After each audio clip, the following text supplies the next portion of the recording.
Nishad party के राष्ट्रीय अध्यक्ष और उत्तर प्रदेश सरकार में कैबिनेट मंत्री संजय निषाद जी हमारे साथ मौजूद हैं बातचीत के लिए। उनसे तमाम मुद्दों को लेकर बात करेंगे, गुफ्तगू करेंगे, चर्चा करेंगे। सर, अब की अयोध्या में कैबिनेट हो रही है, क्या मकसद है अयोध्या में कैबिनेट बैठक करने का, और इसके पीछे क्या संदेश देना चाह रहे हैं आप लोग? सरकार क्या संदेश देना चाह रही है? हमारी सरकार है भारतीय सभ्यता को स्थापित करती है कि संदेश है कि कभी भगवान राम और निषाद राज हम लोगों के, हमारे लिए तो और अहम है निषादों के लिए। कभी त्रेता में भगवान राम जब अयोध्या से निकले थे तो निषाद राज को गले लगाए थे, और त्रेता में जब रावण राज खत्म करके 14 वर्षों बाद आए थे तो पहले जो राजाभिषेक के बाद पहली कैबिनेट हुई थी तो उसमें निषाद राज को बुलाया गया था। और जब दोनों ने बैठकर कैबिनेट की नीति बनाई तब राम राज आया था, मतलब सुख का राज, मतलब सभी जाति सभी धर्म बिना भेदभाव के सभी लोगों के लिए। तो ये हमारी सरकार सभी बिना भेदभाव के सभी योजनाओं को धरातल पर उतारती है। और आज जो सपने हैं, कभी राम मंदिर सब था, आज कम से कम बन के पंप हो गया।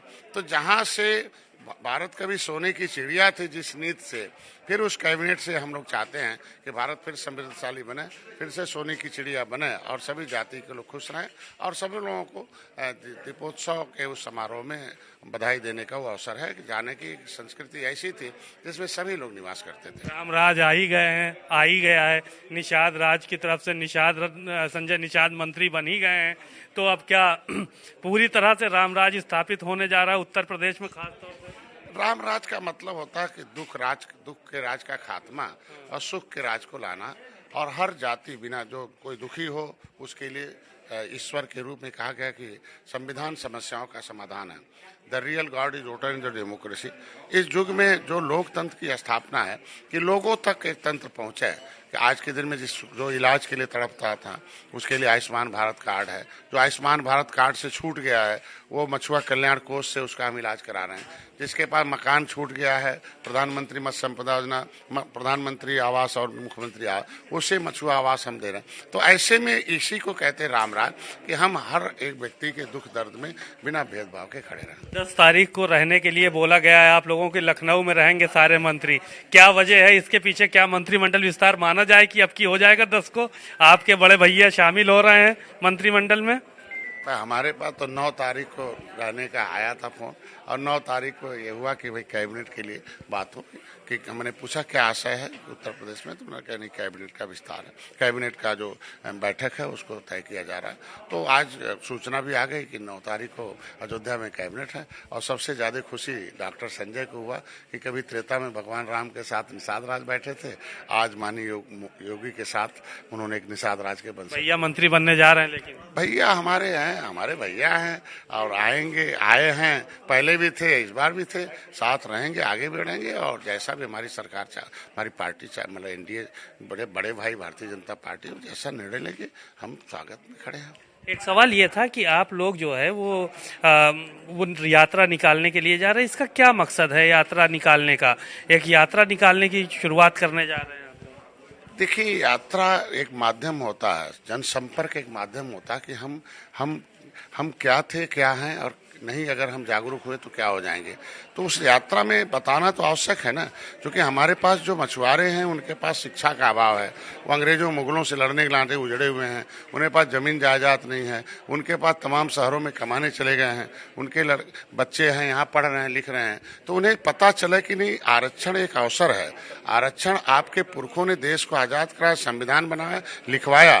तो लेदरमैन वाशरमैन तो ले लिया, लेकिन फिशरमैन कैसे फिसल गया, ये फिसलाने वाले लोगों को, ये फुसलाने वाले लोगों से सावधान रहो। और उन्होंने 10 साल हो गए सर सरकार को केंद्र में, अगर वाशरमैन और लेदरमैन को मिल गया और फिशरमैन को नहीं मिला तो फिशरमैन के नेतृत्व में कमी थी, इसका मतलब कुछ ना कुछ 10 साल हो गए सर सरकार में। हम किसी को दोषी नहीं देते हैं, इससे पहले भी बहुत नेतृत्व आए, किसी भी निषाद नेता को प्रधानमंत्री मुख्यमंत्री के नजदीक तक नहीं पहुंचने दिया, बल्कि एविडेंस को ही गायब किया गया। ये भोला भाला समाज था, इनके नेताओं को तो कुर्ता पहना, कोट तो ले लिया, पिछली सीट पर लाकर बैठा दिया विधानसभा लोकसभा में, लेकिन अंदर से जो फाइलें गायब करा के कि ये मछुआरे पिछड़े तो हैं, अति पिछड़े हैं, दलदल में हैं, निचले पावदान पर हैं। अब ये अनुसूचित जाति की सूची में शामिल हैं ये भूल जाए और शामिल करेंगे हल्ला किया गया। तो आज एक सरकार ऐसी थी जो फाइल गायब कराती 74/4/50 जिसमें SC/ST के जो रिजर्वेशन का है, जिसके आधार पर संविधान में लिखा गया है। तो एक तरफ वो फाइल गायब कराते हैं, एक तरफ उन्हें गुमराह करते हैं, एक तरफ हम योगी जी से लिखवाते हैं, आज माननीय मोदी अमित शाह जी से लिखवाते हैं कि RGI का पत्र प्राप्त हो गया, नहीं केवट मल्ला मझवार। तो अब वो 70 साल का उलझा हुआ मामला सुलझाने में समय लगता है। तो हमें पूरा उम्मीद है कि जिस तरीके से राम मंदिर धारा 370 खत्म हुआ और उत्तराखंड में दिया कि शिल्पकार जाति ने जातियों का समूह है, उस तरीके उत्तर प्रदेश में आएगा कि मझवार और तुरैया जाति। लेकिन विपक्ष के जो नेता हैं आप ही के समाज के, वो तो कहते हैं संजय निषाद ने समाज के साथ धोखा किया है। बहुत सारी बात बताते हैं कि बिंद, केवट, मल्ला, मांझी, मझवार, तुरैया, कहार, कश्यप, इनके साथ धोखा कर दिया संजय निषाद ने, चंदा लिया, ये किया वो किया, बहुत सारी बातें कहते हैं लोग। आपके ऊपर बड़े आरोप लगाए जाते हैं जो विपक्ष के नेता हैं आप ही के समाज के, कह रहे कुछ नहीं किया। देखिए, राजनीतिक दल एक अस्पताल के रूप में है। उसके जो अध्यक्ष होते हैं केवल डॉक्टर होते हैं, वो पर्चा लिखते हैं कि रोग कैसे ठीक होगा। एक्सरे करके बता दिया जाता है कि रोग के कारण कौन है।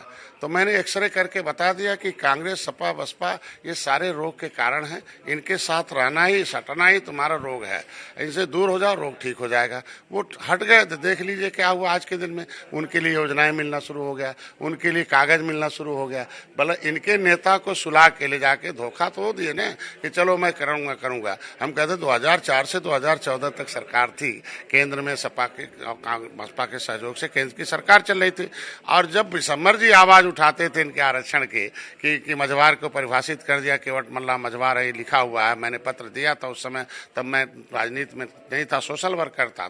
तब पता चला कि सपा, बसपा, कांग्रेस के सारे सांसद जो है राज्यसभा से भाग गए, बाहर हो जा रहे हैं। तो जो मेरे जहां भाग लिखना है वहां से भाग रहे हैं, तो हमारे लोगों ने इनको गांव से भगा दिया। और कौन सी गलती किया है? इसीलिए इनको सत्ता से हटा दिया कि नहीं, ये रोड़ा है, इन्हें हटाया जाए। और जिस तरीके से अपर कास्ट और महिलाओं ने इनको हराया और मोदी को जीत का एहसास कराया, तो आरक्षण लिखवाया और पाया है, उसी तरीके से हमारा भी समाज एक मुश्त लगा हुआ है। 24 में डंका बजेगा। निश्चित रूप से इनको हराना और मोदी को जिताना, जिता के एहसास करा के अपना हिस्सा पाना। शुक्रिया बहुत बहुत बातचीत के लिए। संजय निषाद जी को आपने सुना, बहुत सारी बातें कही, बड़ी ही बेबाकी के साथ अपनी बातें रखी और कहा कि 24 में एक बार फिर मोदी जी को जिताने का काम करेंगे। कैमरामैन पंकज निगम के साथ सीमा नकवी, भारत समाचार, लखनऊ।